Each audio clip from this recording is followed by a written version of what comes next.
Vous écoutez un podcast produit par la Galerie Maguen, André Juillard, raconté par Anne Juillard, épisode 3.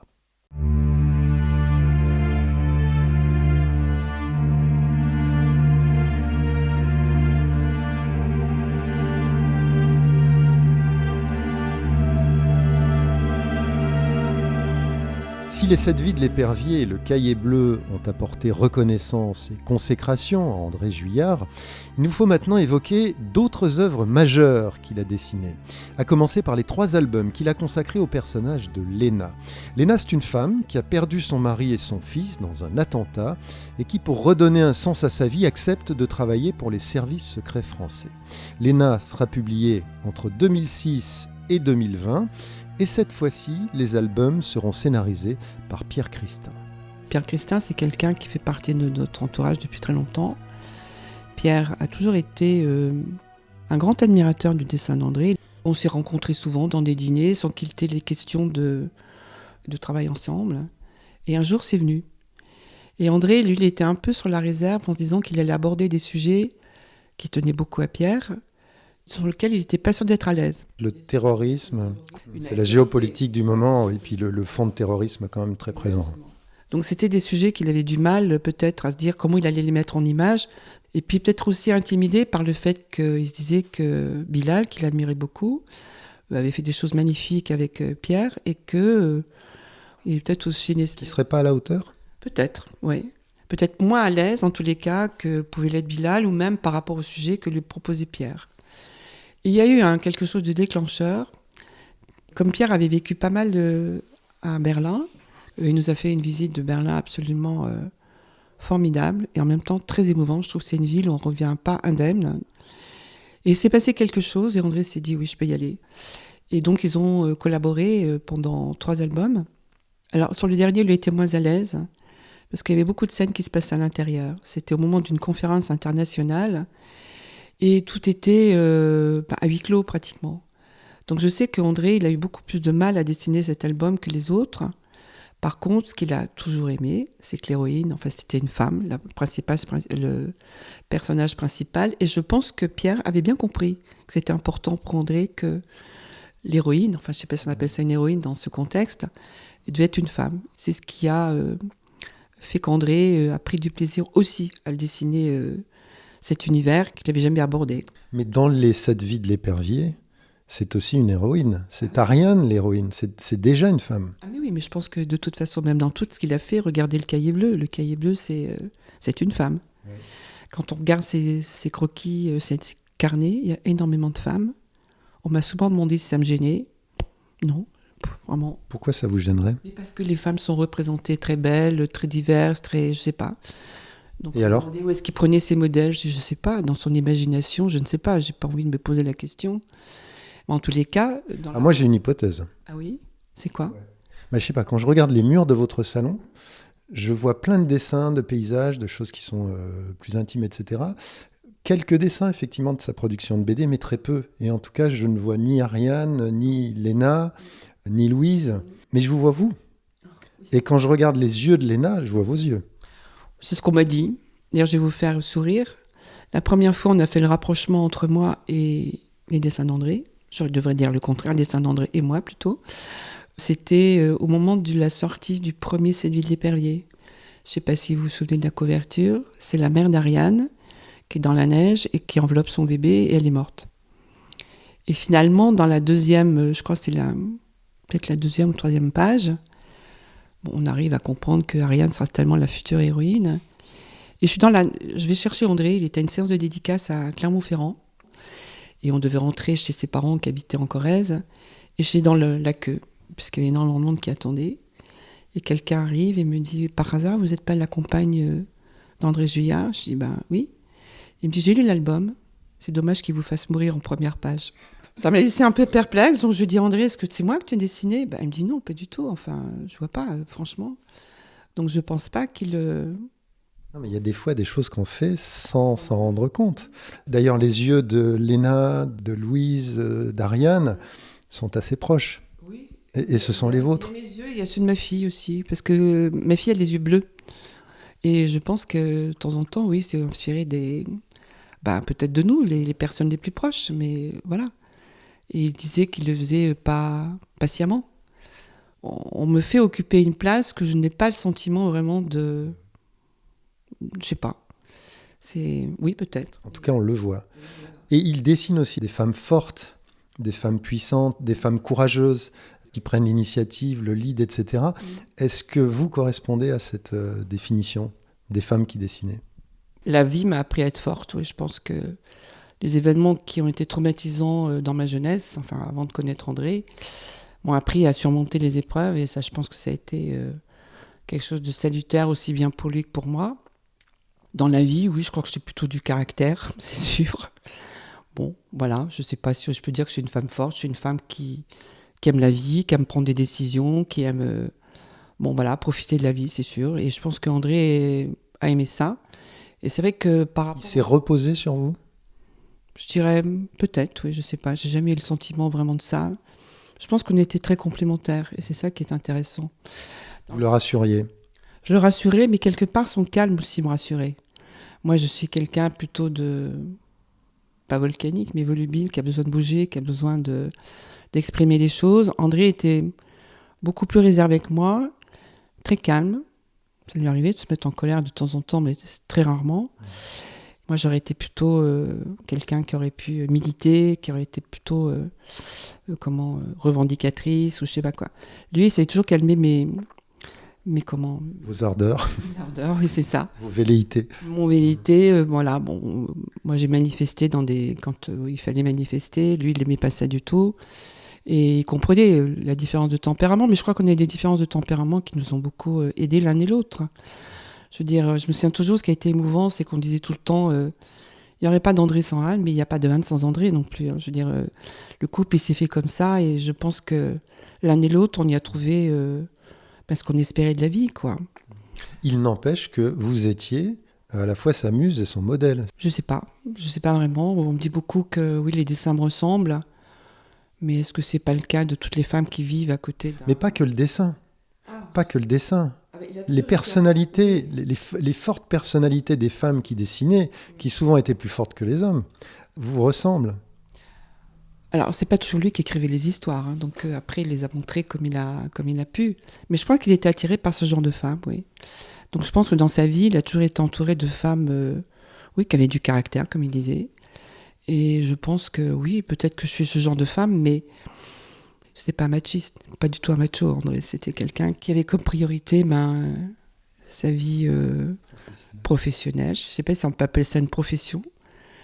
Finalement, quand vous vivez avec un artiste, vous apprenez aussi de la solitude. Vous êtes quelqu'un qui doit assumer plein de choses parce qu'il faut laisser travailler. J'ai jamais aimé se mettre travailler parce qu'il pensait pas qu'il travaillait. Il fallait qu'il dessine. Mais heureusement que je savais faire les choses. Heureusement que j'aimais les faire aussi. Parce qu'autrement, je sais pas comment on aurait vécu. Non, je sais pas si je l'ai vraiment inspiré. En tous les cas, je pense que si notre couple a duré aussi longtemps, c'est parce qu'on était très différents.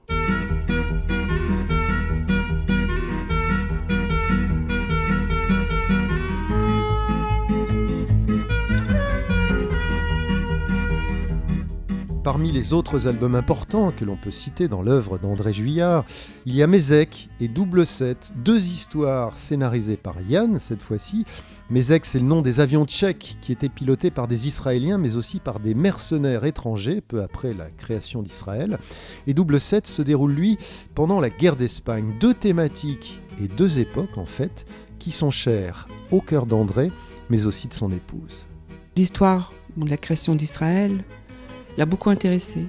Et moi, j'étais profondément émue qu'il s'attache à un problème actuel, dont on connaît des conséquences aujourd'hui assez tragiques. Et il a beaucoup aimé travailler avec Yann, qui était très respectueux d'André. Je pense que d'une façon générale, les scénaristes avec qui il a travaillé avaient envie de travailler avec lui. Donc c'est quand même assez, je dirais, flatteur pour lui. Mais je pense que ça a été une belle rencontre, tous les deux. Ils sont beaucoup plus à travailler sur des sujets d'histoire plus récentes. Et je pense qu'André, qui est un grand lecteur de romans historiques ou d'essais historiques et de documentaires historiques, a été content d'aborder une époque plus récente, aussi bien dans Mézec que dans Double 7. Il montrait la complexité aussi de ce qu'est l'homme, où finalement les frontières entre le bien et le mal sont très ténues. Je crois que ça a toujours été les grands sujets des bandes dessinées qu'il a dessinées. Peut-être que c'était une façon de prendre parti pour des événements passés, ceux-là évidemment, qui l'ont touché. Il se trouve que dans notre famille, notre fille a épousé un Espagnol, élevé en France. La guerre en Espagne l'a beaucoup marqué. Donc je pense que ça aussi, c'était... je ne dis pas que c'est la cause de cette bande dessinée, mais ça l'a touché, de savoir ce que cette famille avait vécu. Donc ça a été un moment aussi de sa vie où il avait l'impression de prendre part à des événements qui auraient pu, pour la vie de notre gendre, enfin je ne sais pas. Et il a beaucoup aimé travailler avec Yann. D'ailleurs, je crois qu'ils avaient plus ou moins le projet de continuer. Et puis la vie s'est arrêtée peut-être un peu trop tôt.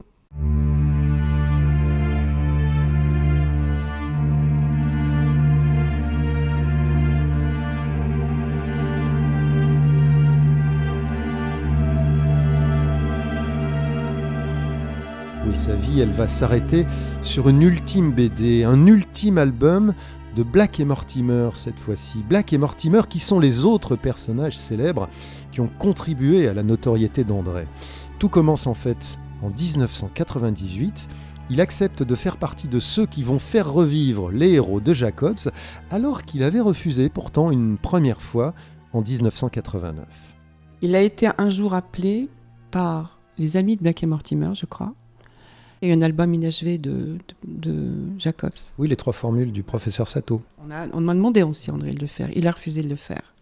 Il a dit non, moi je ne ferai pas, c'est pas possible. Et puis après, quand les éditions Black et Mortimer sont apparues, rachetées par le groupe dans lequel il travaillait, André, le premier album a été confié à Ted Benoît.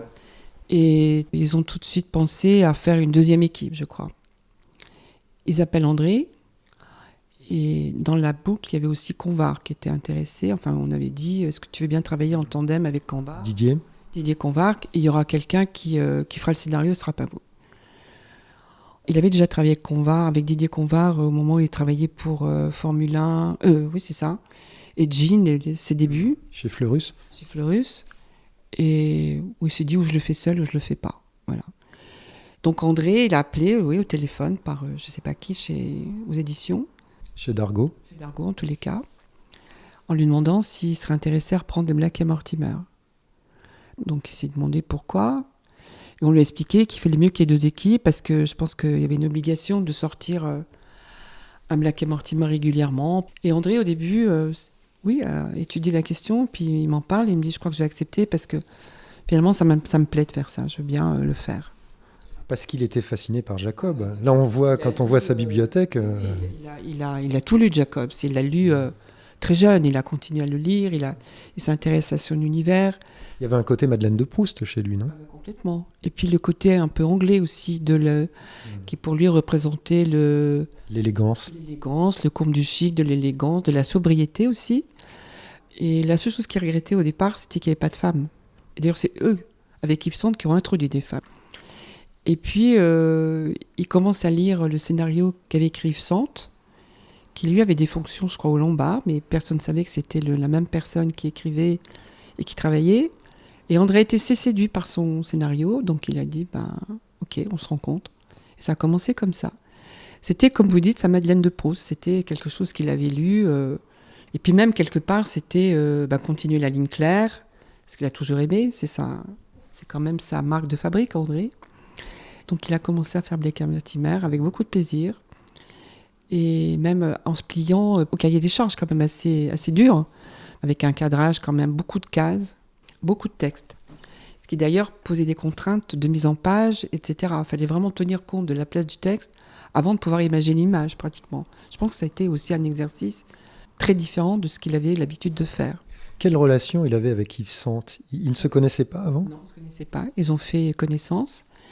Et ce que j'ai remarqué avec Yves Sand, ils ont pris une autre façon de travailler, c'est ce qu'il m'expliquait, c'est-à-dire qu'ils faisaient des crayonnés sur les pages d'Yves Sand et ils les soumettaient à Yves Sand, qui généralement a été d'abord très, très surpris qu'André, je pense, lui soumette un peu sa façon de voir les choses. Et je dirais qu'il y a eu une grande connivence entre eux. Ils ont toujours été d'accord sur plein de choses. Si André trouvait quelque chose dans le scénario qui ne fonctionnait pas dans la narration visuelle, il n'y avait aucun problème pour modifier les choses. Convaincre Yves que ça devait se faire comme ça. Et je pense qu'il y a une énorme entente entre tous les deux au fur et à mesure des albums. Et dans certains, je pense qu'il y a eu aussi, de la part d'Yves, la préoccupation de savoir ce qu'il voulait dessiner, à quelle époque, dans quel contexte, etc.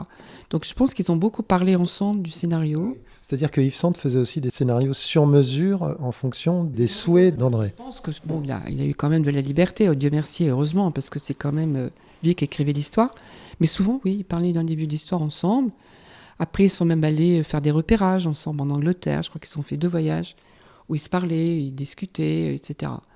Mais c'est vrai qu'il s'est beaucoup entendu avec Yves parce que je pense que la même démarche intellectuelle, la même rigueur, la même exigence, la même... Voilà. Enfin, au demeurant, c'est quand même Yves qui écrivait, mais souvent avec des idées qui s'échangeaient entre eux. Et je pense que ça a été un moment de grande complicité et de bonheur. Ils se voyaient sinon Yves Sand venait ici dans cette Non, maison pas dans cette maison, parce qu'on n'a pas habité là, on a habité tardivement ici. Ça leur arrivait, oui, de se rencontrer.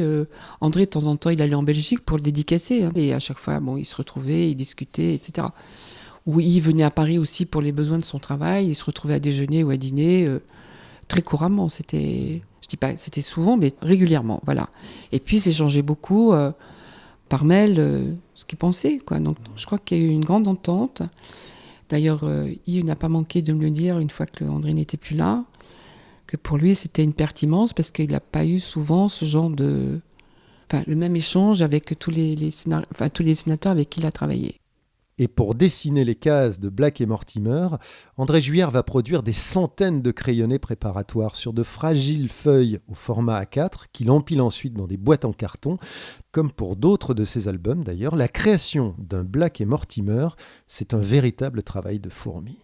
Il a fait, je pense, par album, je ne peux pas vous dire, mais au moins 500 ou 600 croquis préparatoires. C'est-à-dire que ce qu'il faisait, sur une case, il faisait un croquis assez élaboré, d'ailleurs que je trouve très beau, généralement au crayon, qu'il étudiait, et ensuite il le reportait par table lumineuse sur la plage. C'était un boulot dément, quoi, franchement, ou par cale. C'est plus que du perfectionnisme, là. C'est presque de l'obsessionnel, non ? Ça peut, mais je pense qu'il avait le goût de comme il disait, du travail bien fait. Parfait. Bien fait, il n'a jamais pensé qu'il était parfait. Bien fait. Non, mais la recherche de la perfection. Non, je pense que oui, c'était ça, mais je pense qu'il adorait autant cette recherche de croquis, enfin, qui se faisait à travers des croquis et tout, que le résultat définitif. Ce qui nous valait de temps en temps des discussions. Je dis, mais pourquoi tu laisses pas crayonner et puis que tu mets pas un rouleau de couleur ? Ça serait bien. Il me dit, non, c'est pas les codes de la bande dessinée. Ok, moi je connais pas, je suis simplement la spectatrice quand même, c'est tout. Et je lui disais tout le temps, moi j'adore les croquis comme tu les fais et tout, sa vivance. Et quelque part, l'ancrage pour moi rend le dessin un peu plus raide, hein, même si... plus figé, quoi. Plus figé.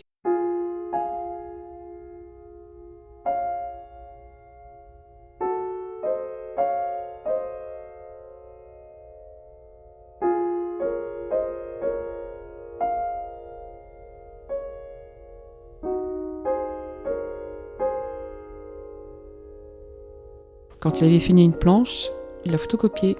Et sur la photocopie, il faisait des indications de couleurs qu'il donnait à Madeleine 2000, la femme de Ted Benoît.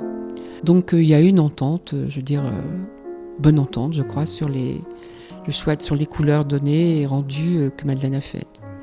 Et je crois que, comme il faisait autre chose à côté, parce qu'il ne faut quand même pas oublier que quand il faisait du Black et Mortimer, il n'a pas fait que ça en même temps.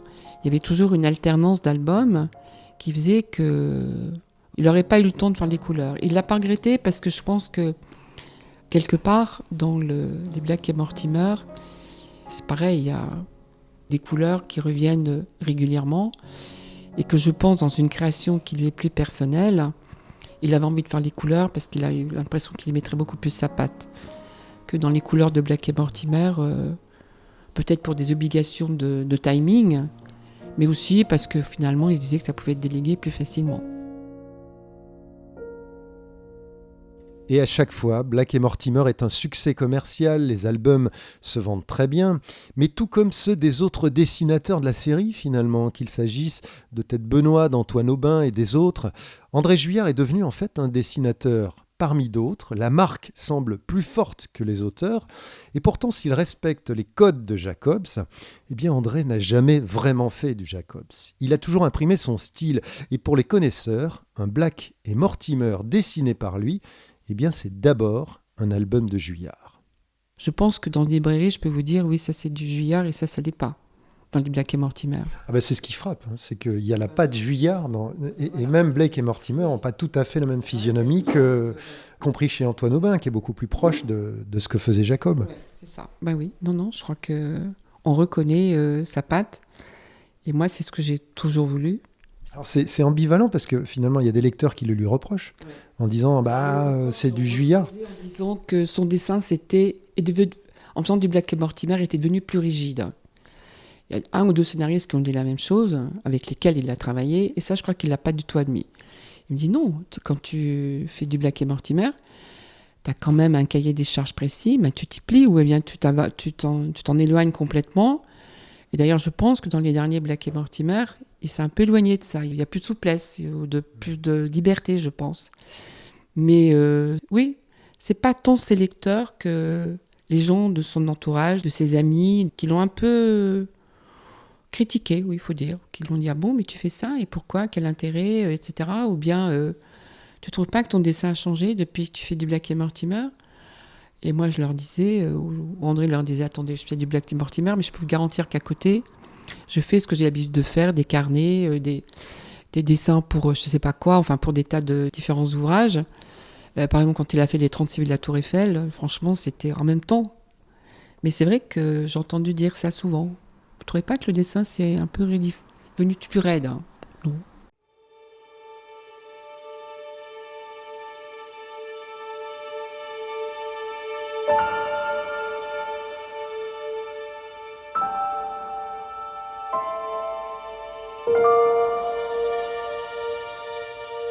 Et quoi qu'il en soit, André, lui, a aimé faire vivre les personnages de Jacobs. Il n'a jamais renié son choix, même si c'est vrai, il lui pesait sur la fin. En tout cas, entre 2000 et 2024, il va signer 7 albums, dont le dernier intitulé « Signé Ulrich », mais lui se fera dans la douleur.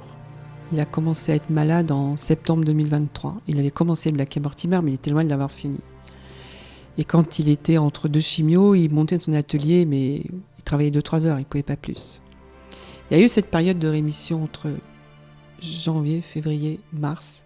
Là, il a donné pas autant que d'habitude, c'est-à-dire qu'il ne passait pas 10 heures dans son atelier, 8 heures, mais il a quand même travaillé régulièrement. Et les derniers temps, en avril, il n'avait pas fini, et là, il a commencé à être pas bien.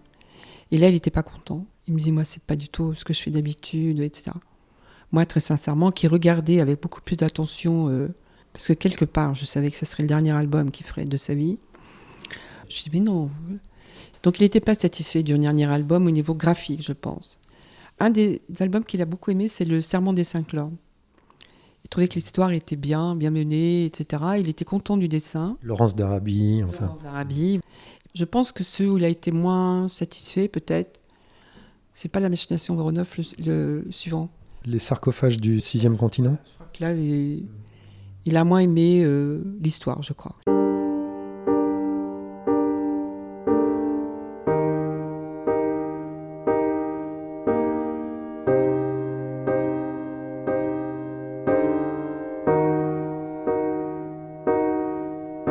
C'est une chose qu'il m'a dite les derniers temps. Enfin, quand il a senti qu'il était mal, il a eu des problèmes de vue aussi par sa maladie. Il a fait comme un espèce d'AVC qui lui permettait plus de dessiner. Et Dieu merci, il avait fini Black et Mortimer. Autrement, je crois qu'il s'en serait voulu toute sa vie. Il m'a dit, Anne, je ne dessinerai plus jamais. Et pour lui, ça voulait dire, je vais mourir, quoi. Parce que ne plus dessiner, c'était pas possible. Hein.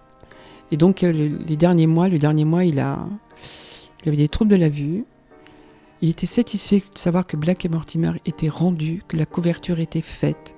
Il s'est battu pour le titre, ça je m'en souviendrai tout le temps, parce que ça s'appelle Signé Ulrich. Et au départ, je crois que ça plaisait pas beaucoup aux éditions. Et Yves Hirsch, qui est quand même quelqu'un de bienveillant et tout, il a dit on maintient le titre parce qu'André voulait que ça s'appelle comme ça. Et donc ça s'appelle Signé Ulrich. Et il l'a su ça avant de mourir. Il m'a dit je suis content, ça s'appelle Signé Ulrich. Donc ça c'est bien. C'est sa signature à lui. Oui, voilà, peut-être, oui. Signé Juillard. Peut-être, signé Juillard, voilà. Bon, Ulrich, c'est pas le personnage le plus sympathique de la bande. Mais bon, voilà, non, il était content qu'on ait conservé ce titre. Moi, je trouve que je peux pas nier que Black et Mortimer, pour moi, c'est une vraie œuvre qu'il a faite. Mais le dernier était plus laborieux parce qu'il n'était pas bien. Et moi, la chose que je regrette, c'est que sa vie professionnelle soit pas terminée par quelque chose de plus personnel. C'est peut-être... c'est pas très sympa ce que je dis, mais c'est vrai que on peut dire que Black et Mortimer, ça lui a apporté de la satisfaction, ça nous a apporté de l'aisance aussi, je veux dire, faut être honnête. Mais pour moi, même si c'est devenu du Juillard, quelque part, j'aime trop ce qu'il a fait seul ou en dehors où il était vraiment le créateur de ces personnages, pour me dire dommage qu'il n'ait pas pu continuer à faire quelque chose où on le reconnaît plus.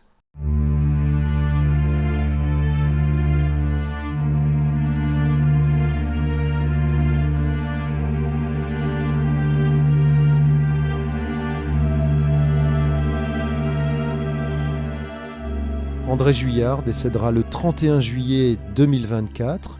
Signé Ulrich paraît le 31 octobre, soit 3 mois plus tard, un peu comme pour tromper la mort, comme pour nous rappeler, à l'image de son héros maléfique, que les grands auteurs, eux non plus, ne meurent jamais.